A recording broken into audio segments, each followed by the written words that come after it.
Bonsoir à tous et merci de nous choisir dans le programme du soir sur New World Info ce mercredi. Et dans le décryptage de l'actualité, pour commencer, on va parler du Tchad. Nous évoquons ces manifestations réprimées, les avertissements de Macron au Conseil militaire de transition. On va en parler tout de suite avec Mamadou Diouf, notre éditeur réaliste. Bonsoir Mamadou Diouf. Bonsoir Samuel. Emmanuel Macron a condamné mardi la répression des manifestations de la matinée d'hier à N'Djamena, la capitale du Tchad, et a réitéré son appel pour une transition pacifique dans le pays où l'armée a pris le pouvoir la semaine dernière après la mort d'Idriss Déby Itno. Le président français et son homologue RD congolais étaient à l'Élysée. RD congolais Tshisekedi, qui était à l'Élysée pour un déjeuner de travail, ont fait part de leurs préoccupations sur l'évolution de la situation dans le pays. Mamadou Diouf, d'abord, quelle a été la situation d'hier mardi au niveau du Tchad? Une partie des populations tchadiennes ont répondu à l'appel de l'opposition d'une partie de la société civile qui, depuis plusieurs jours, avait appelé à marcher le mardi pour contester le CMT d'abord, pour contester également ce qu'ils considèrent comme un héritage du pouvoir de la part de Mahamat Idriss Déby. Et les populations ont répondu d'ailleurs très tôt le matin, puisque les manifestations ont commencé très tôt. Et il s'en est suivi des courses-poursuites, des pneus brûlés, des destructions d'un certain nombre de biens. Mais malheureusement, un bilan également qui oscille entre 5 et 9 morts, en fonction de qui parle. Quand c'est l'opposition, il parle de 9 morts. L'État reconnaît pour le moment 5 morts. Et ça s'est fait aussi bien à N'Djamena que dans un certain autre nombre de villes à l'intérieur du pays. Alors, ces manifestations et la répression qui s'en est suivie ont donc fait réagir l'Élysée. Oui, mais bien sûr, puisque il faut dire que le soutien de la France au fils de Idriss Déby est un soutien embarrassé. Ce n'est pas un soutien de principe. Tout le monde connaît les principes qui sont défendus par les pays européens et autres. D'ailleurs, ils ne sont pas les seuls, c'est ce que l'Union africaine fait. Mais il y a cette situation, je ne sais pas comment l'appeler, qui fait que finalement, on ne veut pas appeler un chat, parce que si on dit c'est un coup d'État dans l'Union européenne comme dans l'Union africaine, les textes sont là pour dire qu'est-ce qu'il faut faire. Et en ce moment, il faut rejeter les autorités tchadiennes, les sortir de l'Union africaine, par exemple, les suspendre. Si on ne l'appelle pas un coup d'État, c'est comme si on soutient ceux qui ont fait ce coup pour ne pas arriver à État. Et la France est dans cette situation difficile. Le président Macron a semblé assumer en allant au Tchad, en adoubant carrément le fils de Déby. On a vu comment ils se sont attrapés, on a vu son accolade et tout. C'était vraiment une manière de marquer un soutien. Mais bon, est-ce que la France peut contenir un soutien quand dans un pays, des populations sortent pour manifester, pour dire « nous ne sommes pas d'accord », ce qui est la chose la plus élémentaire dans une république ou dans une démocratie, et qu'on se mette à tirer sur les gens au point de faire 5 à 9 morts plus une trentaine de blessés.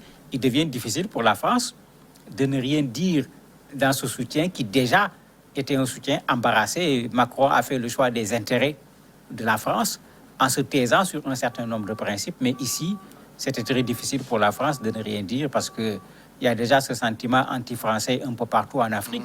Et dans la manifestation, c'est ressorti. Dans les pancartes, dans les slogans, on s'en prenait aussi bien à la France qu'au président Emmanuel Macron. C'est finalement donc la répression menée par les militaires de la manifestation qui, j'allais dire, a mis Emmanuel Macron dans un certain embarras. En fait, l'embarras était déjà là parce que c'est le fils qui vient prendre la place du père et on n'est pas passé par des élections.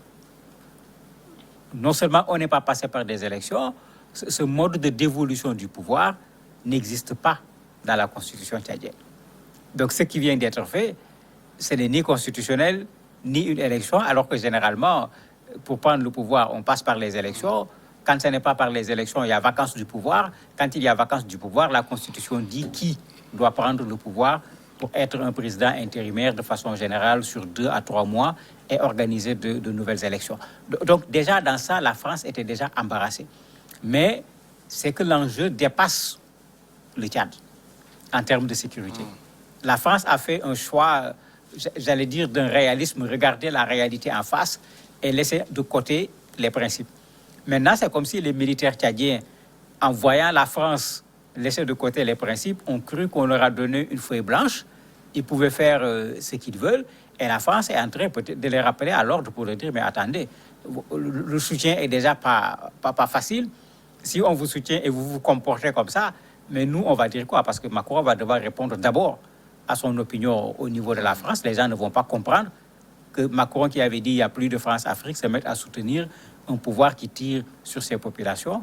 Encore moins si ce pouvoir est un régime militaire, mais en plus, un pouvoir où c'est le fils qui vient remplacer le père, mais surtout les principes que la France défend, je ne vois pas aucune de ces trois choses qui est conforme à ces principes. Et est-ce qu'on peut considérer les mots tenus par Emmanuel Macron hier comme un avertissement au nouveau pouvoir tchadien? Mais oui, c'est clairement un avertissement. Ce qui me dérange, moi, c'est cette arrogance, quoi. Parce qu'il faut l'appeler comme ça. Le monsieur est allé au Tchad, il dit qu'il sécurise le Tchad, il assure l'intégrité territoriale, les frontières du pays. C'était déjà trop. Ce n'est pas son rôle. Il peut dire que la France est un partenaire du Tchad. La France garde son partenariat avec le Tchad. Tout le monde saura ce qu'il n'a pas dit. Mais il est allé très loin en parlant d'intégrité du territoire, ce qui est plutôt le rôle des militaires tchadiens. Ici, il va carrément à l'opposé cette fois. Comme si c'est la France qui décide de l'intégrité du Tchad, c'est la France qui décide de ce qu'on peut faire, de ce qu'on ne peut pas faire. Il faut que nos chefs d'État se fassent respecter. Comme disait Wole Soyinka, il faut qu'ils montrent qu'ils sont des tigres. Ils sont tout le temps en train de crier leur tigritude là, mais quand on voit, c'est des tigres qui ne font peur à personne. Puisque c'est ça la réalité. Sinon, le président Macron ne serait pas adressé de la sorte à celui qui est considéré aujourd'hui de fait comme le président du Tchad, pas seulement comme le président du CMT, il est le président de la République. Pour moi, c'est inadmissible qu'il s'adresse à lui de la sorte, comme il était inadmissible qu'il se soit adressé à lui en le soutenant sans faille au point même de vouloir garantir l'intégrité territoriale du Tchad. Alors, le président Macron a dit « Je suis pour une transition pacifique, démocratique et inclusive. Je ne suis pas pour un plan de succession. » Et on comprend le contexte dans lequel il parle, mais cette phrase-là n'a rien à voir avec les violences d'hier. On a l'impression juste qu'il voulait répondre aux critiques qui lui sont adressées. Mais bien sûr, c'est pourquoi je disais que l'embarras date d'avant les manifestations. Les manifestations poseraient moins de problèmes parce que souvent on fait une déclaration pour demander à la police, à l'armée d'être plus professionnelle, d'avoir plus de retenue, de respecter les libertés démocratiques. Si c'est les manifestations, c'est plus facile. Là où c'est compliqué, c'est que c'est un régime militaire. Alors que tout le monde est d'accord aujourd'hui pour qu'il n'y ait plus de régime militaire. Là où c'est compliqué, c'est un fils qui prend la place du père.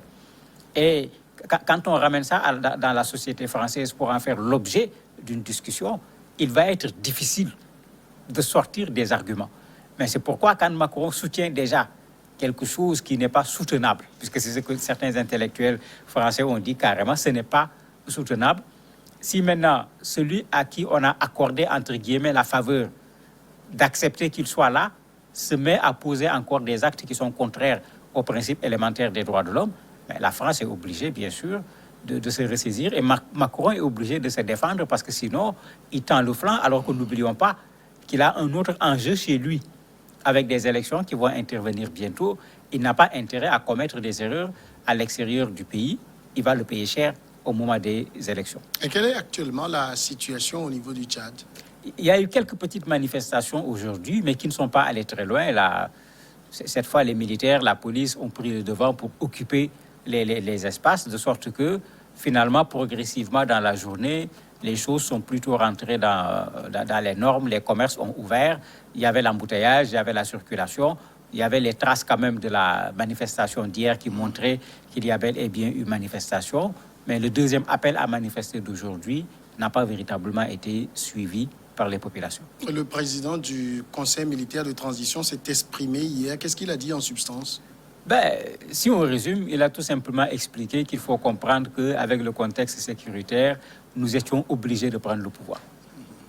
En fait, tout a été une justification de l'existence du CMT. Il y a quand même un petit quelque chose dedans. Il a semblé montrer qu'il n'a pas pris de pouvoir. Ce sont les aînés, ce sont les gradés, les dignitaires qui l'ont mis là où il se trouve. Ça veut dire peut-être que le régime n'est pas seulement entre ses mains, il y a un groupe de chefs qui sont là, qui détiennent peut-être véritablement la décision. Ce qui n'a pas été compris dans son discours, il faisait le discours au moment où il y avait les manifestations. Il y avait déjà des morts, puisque les gens l'avaient déjà annoncé, et avec WhatsApp, ça part très très vite. Mais il n'a pas dit un seul mot sur les manifestations. Il a simplement justifié pourquoi ils ont pris le pouvoir. Il a montré qu'ils vont organiser des élections sans donner aucun délai. Les contestations qui avaient été faites sur un certain nombre de choses concernant la charte de la transition, il n'a dit absolument rien. Et moi, j'ai l'impression que c'est un discours improvisé, puisqu'on disait qu'il va intervenir. Donc, on attendait, mais c'est comme si les manifestations l'ont poussé à intervenir beaucoup plus vite, de sorte que quand on regarde la structure du discours, ce n'est pas suffisant par rapport à la situation dans laquelle le Tchad se trouve aujourd'hui. Mais est-ce qu'on peut considérer que les manifestations d'hier n'ont pas troublé les autorités militaires? Mais bien sûr que les manifestations ont troublé les autorités militaires, puisque dans le discours, vous avez des gens qui sont encore dans la posture d'expliquer pourquoi ils sont là. Ça veut dire qu'ils sentent que ça ne va pas. S'ils étaient sûrs que ce qu'ils font, c'est ça qui est normal, mais ils n'ont pas besoin de se justifier. Ils disent aux gens, c'est la règle, et voici la règle. Personne ne va contester que c'est la règle. Mais ils sentent déjà le besoin de se justifier pour que les gens acceptent leur présence sur place en tant que militaires qui dirigent aujourd'hui ce pays. Ben, s'ils s'y ajoutent des manifestations avec des morts, ils se retrouvent dans une posture beaucoup plus difficile encore. Et en le regardant, on le sentait. Bon, c'est vrai que c'est son premier discours en tant que président de la République. Il n'y avait pas de l'assurance. On sentait carrément quelqu'un qui n'est pas habitué au micro. Mais en termes de contenu, c'était plus de la justification de l'existence du CMT qu'autre chose. Mamadou Diouf, merci d'avoir répondu à nos questions. C'est moi qui vous remercie. Passons maintenant à la pause et nous allons revenir après pour recevoir l'invité de ce soir.